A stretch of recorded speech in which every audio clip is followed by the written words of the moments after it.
Hello dear students, a very warm welcome to all of you in another video of Systematic Study Academy and हम continue कर रहे हैं हमारा part number 3 of Indian economy on the eve of independence, जिसमें हमने हमारे पिछले 2 lectures में हमने पढ़ा था कि जो ब्रिटिश एम्पायर का ओरिजिन है वो कब से हुआ था, उनका मोटिव क्या था हमारे ऊपर रूल करने का, और हमारी जो इकोनॉमी थी before the advent of British rule वो कैसी थी, कोलोनियलिज्म क्या होता है, पर कैपिटा इनकम हमारी नेशनल इनकम क्या थी एट द टाइम ऑफ जब हमारे ऊपर ब्रिटिशर्स रूल कर रहे थे। तो उसके बाद हमने ये देखा कि जो ब्रिटिशर्स उन्होंने हमारी इकोनॉमी किस डिफरेंट डिफरेंट पार्ट्स को किस तरीके से क्या किया है, खराब किया था। सबसे पहले उन्होंने एग्रीकल्चर को बर्बाद किया था, एग्रीकल्चर सेक्टर को, फिर इंडस्ट्रियल सेक्टर को उन्होंने खराब किया था, एंड फिर उसके बाद हमारा उन्होंने किया था फॉरेन ट्रेड को पूरी तरीके से नुकसान उन्होंने पहुंचाया था। सो बिना किसी देरी के करते हमारा इस last session of Indian economy on the eve of independence का पार्ट 3 बिना किसी देरी के। So let's start.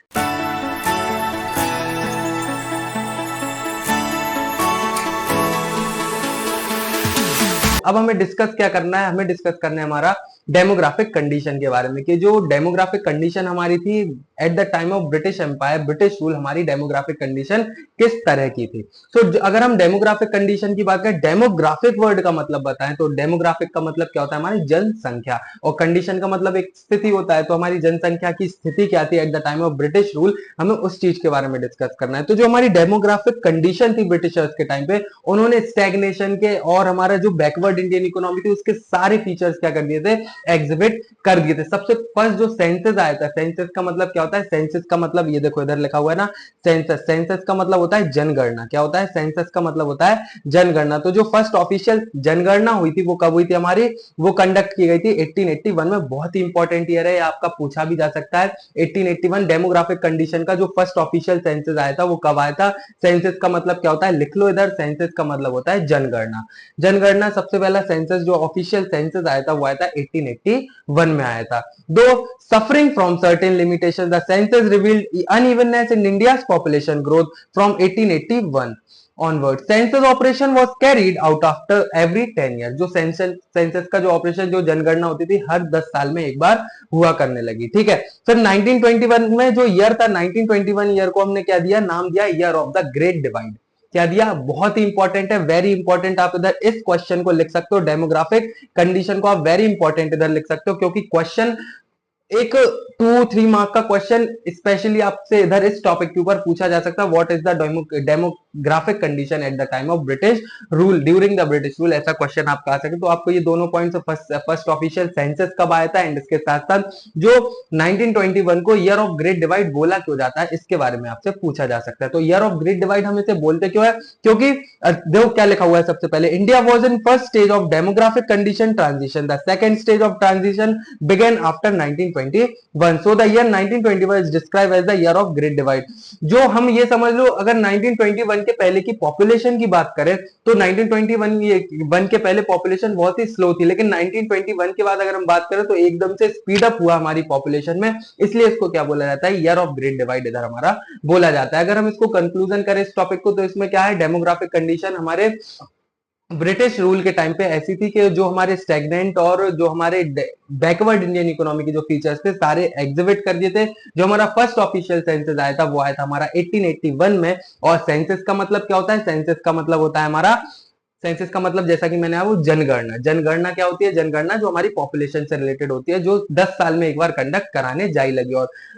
और 1921 ईयर को हम क्या बोलते हैं, 1921 को ईयर को हम बोलते हैं हमारा ईयर ऑफ ग्रेट डिवाइड, क्योंकि इधर से ही जो पॉपुलेशन की जो स्पीड थी वो क्या हो गई थी, बढ़ चुकी थी, इसलिए इसको बोला जाता है year of great divide. I hope इतना आपको अभी तक समझ में आ गया है डेमोग्राफिक कंडीशन होता क्या है। अब the demographic condition during the colonial rule, colonial rule सबको पता है क्या होता है, is describe in the following points. जो डेमोग्राफिक कंडीशन थी कुछ पॉइंट्स में बताई गई, अब वो आगे हम डिस्कस करने वाले हैं। सबसे पहला, high birth rate and death rate, extremely low literacy rate, poor health facilities, high infant morality rate, low life expectancy और वाइड स्प्रेड पॉवर्टी। अब ये सारे हेडिंग्स हैं क्या, सारे टॉपिक्स हैं क्या, इनको हम चलो आगे चल के डिस्कस हम इनको करते हैं। सबसे पहला पॉइंट आता है हमारा high birth and death rate.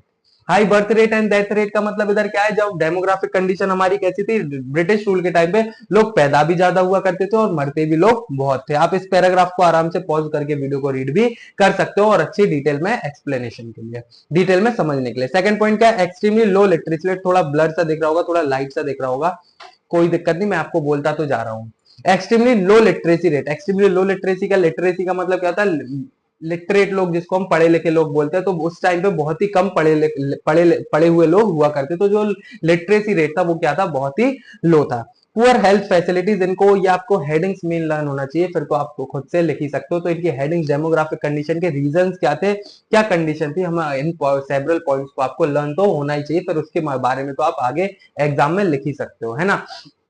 So third क्या पॉइंट है हमारा, पुअर हेल्थ फैसिलिटीज, जो हेल्थ फैसिलिटीज थी वो भी क्या थी, बहुत ही कम थी वहां पर। अब अगला क्या है हमारा, high infant morality rate. Infant का मतलब आपको पता है, जिसको नहीं पता इन्फेंट का मतलब लिख लो, जो जो मैं पॉइंट्स आपको बता जा रहा हूँ जिनकी मीनिंग बता रहा हूँ तो बहुत ही इंपॉर्टेंट है वो, तो आपको वो मीनिंग्स तो लिख लेना ही चाहिए। इन्फेंट का मतलब क्या होता है, इन्फेंट का मतलब होता है हमारा जो बच्चे 1 साल से कम के रहते हैं उनको हम क्या बोलते हैं, उनको हम इन्फेंट चाइल्ड बोला करते हैं, ठीक है। तो हाई इन्फेंट मोरालिटी रेट का इधर मतलब क्या है कि जो हमारे 18 ईयर से नीचे, सॉरी 1 ईयर के नीचे के जो बच्चे थे वो लोग बहुत ही जल्दी क्या हो रहे थे, बहुत ही मर जा रहे थे, मतलब 1 साल से पहले ही क्या हो रही थी, उनकी डेथ हो रही थी, जिसको हम क्या बोलते हैं, हाई इन्फेंट मोरालिटी रेट। क्या लिखा हुआ, infant morality rate refers to the number of infant dying before reaching 1 year of age per 1000 live birth है ना यार, 1 साल में 1000 बच्चे क्या है, 1 साल के पहले 1 साल के होने से पहले ही क्या हो रहे थे, उनकी डेथ हो जा रही थी।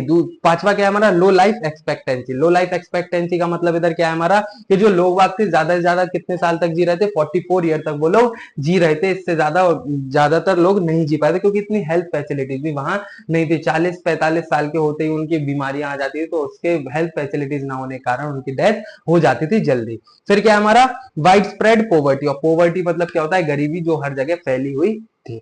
तो ये क्या था हमारा, ये था हमारा कुछ पॉइंट, सेवरल पॉइंट्स जिसकी जो हमारी डेमोग्राफिक कंडीशन को दर्शाते हैं। अब हमें आगे पढ़ना है हमारा ऑक्यूपेशनल स्ट्रक्चर। सबसे पहले ये समझो ऑक्यूपेशनल स्ट्रक्चर का मतलब इधर क्या है। इधर हमें ये बताने की कोशिश की जाए कि ब्रिटिशर्स के टाइम पे जो ऑक्यूपेशनल स्ट्रक्चर था वो किस तरीके का था, कि जो लोग बाग थे किस तरीके के टाइप के बिजनेस में इनकर्ड थे, मतलब किस टाइप का बिजनेस वो लोग करते थे। तो उस टाइम पे जो डिस्ट्रीब्यूशन ऑफ वर्किंग पर्सन, जो इन लोगों का डिस्ट्रीब्यूशन था, तो वो इंडस्ट्रीज और सेक्टर में किस तरीके का था, हमें उस चीज के बारे में क्या करना है, इधर डिस्कस करना है। तो सबसे पहला डोमिनेंस ऑफ प्राइमरी ऑक्यूपेशन।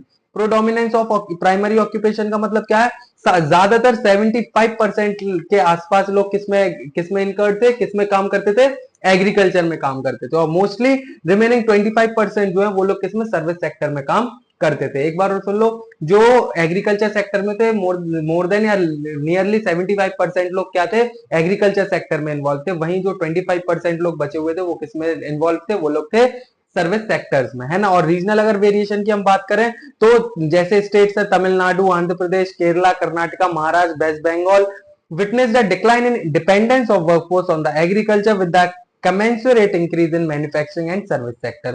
ज्यादातर लोग क्या है, जो एग्रीकल्चर सेक्टर पे डिपेंडेंट थे, धीरे धीरे करके वो कहाँ आने लगे, सर्विस सेक्टर्स की तरफ भी आने लगे। ये जो पर्टिकुलर स्टेट्स के लोग हैं, ये जो पर्टिकुलर स्टेट्स के लोग हैं, ये लोग क्या है, एग्रीकल्चर छोड़ के कहाँ आने लगे, सर्विस सेक्टर की तरफ जाने लगे। और however during the same time there had been an increase in the share of workforce in agriculture in states such as Orissa, Rajasthan and Punjab. ये जो 3 स्टेट्स हैं, इन स्टेट्स में क्या एग्रीकल्चर क्या होने लगा, ज्यादा होने लगा, लोग क्या करने लगे, वर्कफोर्स ज्यादा बढ़िया कहाँ, एग्रीकल्चर में। इतना समझ में आ गया। ये क्या हमारा ऑक्यूपेशनल स्ट्रक्चर है। एक बार और सुन लो, ऑक्यूपेशनल स्ट्रक्चर ब्रिटिश रूल के टाइम पे कैसा था।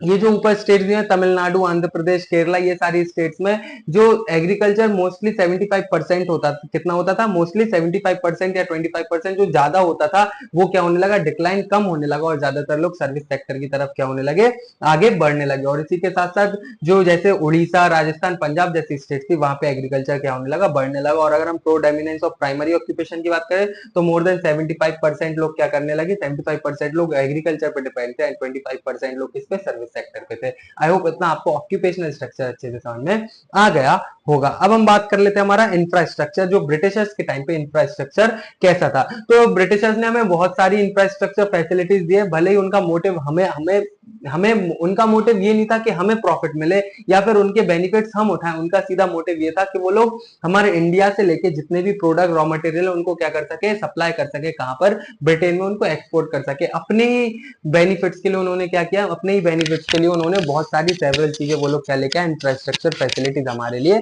लेके आए हैं और ज्यादातर बेनिफिट्स उन लोगों को ही इन चीजों से मिला करता था। जैसा कि सबसे पहला क्या है, roads. Roads colonial administration could not accomplish much on construction of road due to scarcity of funds. The road that were built primarily served the interest of mobilizing the army and shifting raw material, जैसा कि मैंने आपको बताया था। उन लोगों ने roads बनाए, उनका पर्पस क्या था, इधर से एक पर्टिकुलर स्टेट से, एरिया से जो रॉ मटेरियल्स वगैरह आर्मी जो उनको शिफ्ट करना, कहाँ, पोर्ट्स तक, रेलवेज तक, या फिर एक्सपोर्ट करने के लिए जो छोटी छोटी जगहों से माल जाता था उनको क्या करें, ट्रांसपोर्ट करने के लिए रोड्स बनाई गई थी, है ना। और क्या बनाया था उन्होंने, रेलवेज बनाया था। रेलवेज में क्या करते थे, रेलवेज एक जगह से लेके दूसरी जगह तक स्टेट टू स्टेट ट्रांसफर करने के लिए, या फिर जहां पे रोड्स के जरिए नहीं जा सकते हैं वहां से रेलवेज के जरिए क्या करते थे, अपने सामान को पहुंचाया करते थे। लंबे लंबे दूरी के जो डिस्टेंस थे वो कवर किससे किए जाते थे, ट्रेन से किए जाते थे। इसको आप पैराग्राफ को रीड कर सकते हो। एयर एंड वाटर ट्रांसपोर्ट वो लोग लेके आए। इंफ्रास्ट्रक्चर आपको पता है ना क्या होता है, रोड्स, ये पूरा हमारा रोड्स, रेलवेज वगैरह होता है, डैम्स वगैरह होते हैं, ये सारे किसमें, एयरवेज, शिप, ये सारे इंफ्रास्ट्रक्चर में ही आते हैं। सो एयर वाटर ट्रांसपोर्ट उन्होंने बनाया, और उसके साथ साथ कम्युनिकेशन लेके आए, वो कम्युनिकेट करें, पोस्ट एंड टेलीग्राफ लेके आए, were the most popular means of communication. उस टाइम पे पोस्ट और टेलीग्राफ क्या हुआ करते थे, बहुत ही इंपॉर्टेंट मीन ऑफ कम्युनिकेशन हुआ करता था। और ये भी पोस्टल सर्विसेज वगैरह जो होते हैं ये सब भी। अब रीजन फॉर इंफ्रास्ट्रक्चर डेवलपमेंट, जैसा कि मैंने आपको अभी पहले ही ये टॉपिक बता दिया है कि मेन रीजन उनका क्या था, इंफ्रास्ट्रक्चर डेवलपमेंट के लिए। मेन रीजन इंफ्रास्ट्रक्चर डेवलपमेंट के लिए क्या था, तो रोड्स किस लिए बनाई थी उन्होंने, रीजन ये था रोड बनाने के पीछे, were built for mobilizing the army within the India and for drawing out raw material from countryside to the nearest railway station, port to send these England or other lucrative foreign destination. मतलब इनका क्या था, मैंने आपको पहले ही बता दिया है। रोड्स किस लिए थी, छोटे छोटे एरियाज जो साइड एरियाज है हमारे कंट्री, इंडियन इकोनॉमी के, कंट्री के, वहां से बड़े बड़े स्टेशन तक पहुंचाने के लिए, जो रॉ मटेरियल्स वगैरह है, आर्म्स वगैरह, उनको पहुंचाने के लिए रोड्स काम में आती थी। रेलवेज का क्या है, वो developed by the British mainly for 3 reason, to have effective control and administration over the vast Indian territory. मतलब एक अच्छा कंट्रोल, इफेक्टिव कंट्रोल है, समय इफेक्टिव का मतलब क्या था कि समय बचे, है ना। To earn profit through foreign trade by linking railways with major ports. अगर क्या है, अर्न प्रॉफिट कैसे, देखो अलग अलग पोर्ट से जब रेलवेज कनेक्ट हो जाएंगी तो जो डिफरेंट डिफरेंट एरियाज है वहां से जल्दी क्या होगा, सामान आएगा, और इससे टाइम की भी बचत होगी। To make profitable investment of British fund in India. और इन्वेस्टमेंट क्या होगा, अच्छा देखो रेलवेज से लोग सफर करेंगे तो उनका इन्वेस्टमेंट अच्छा होगा, इन्वेस्टमेंट है तो प्रॉफिट भी उनका बहुत जबरदस्त आने वाला है। इसलिए उनके 3 ये मोटिव थे, तो ये बहुत ही इंपॉर्टेंट पॉइंट हो जाता है। What are the 3 motive of motive of British empire to construct railways, है ना। सो ये आपका एक क्वेश्चन बन जाता है। फिर क्या है, the system of electric telegraph was introduced at a high cost to serve the purpose of maintain law and order. Electric telegraph लेके आए वो लोग किसके लिए, लॉ एंड ऑर्डर मेंटेन करने के लिए, कम्युनिकेट करने के लिए, एक स्टेट से दूसरे स्टेट तक। एक वो क्या लेके आए, इलेक्ट्रॉनिक टेलीग्राफ वो लेके आए। कंक्लूजन क्या है इसका, by the time India won its independence in 1947 the impact of 200 years of British colonial rule was already showing on all aspects of Indian economy. Following points are the clear proof of the Indian economy under development during the British period. अब हमें कुछ points बताए गए हैं कि British के 200 year rule करने के बाद जो हमारी इंडियन इकोनॉमी की जो कंडीशन थी वो क्या थी। The constant per capita income over a long period, increasing dependence of population on agriculture। ज्यादातर लोग किस पे, एग्रीकल्चर पे डिपेंड हो गए थे। जमींदारी सिस्टम लेके आए, वो ट्रेडिशनल मेथड ऑफ कल्टीवेशन लेके आए, पुराना method. High frequency of famines, famines का मतलब अगर आपको नहीं पता है तो लिख लो, फेमाइंस का मतलब होता है अकाल पड़ना। Destruction of Indian handicraft, Indian handicraft को पूरी तरीके से डिक्लाइन, तबाह कर दिया था उन्होंने। इनएडिकेट इंडस्ट्रियलाइजेशन, और इंडस्ट्रियलाइजेशन बिल्कुल भी अच्छा नहीं था।